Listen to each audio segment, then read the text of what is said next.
गरुडगमन तव चरणकमलमिह मनसि लसतु मम नित्यम्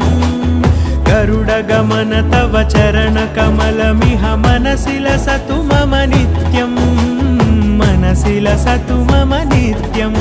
मम तापमपाकुरु देव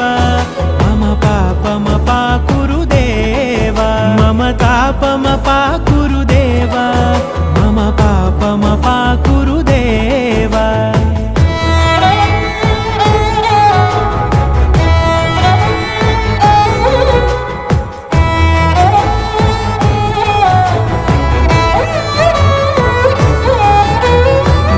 जनयन विधि नमुचिहरण मुख विबुध विनुत पद पद्मा जल जनयन विधि नमुचिहरण मुख विबुध विनुत पद पद्मा विबुध विनुत पद पद्मा।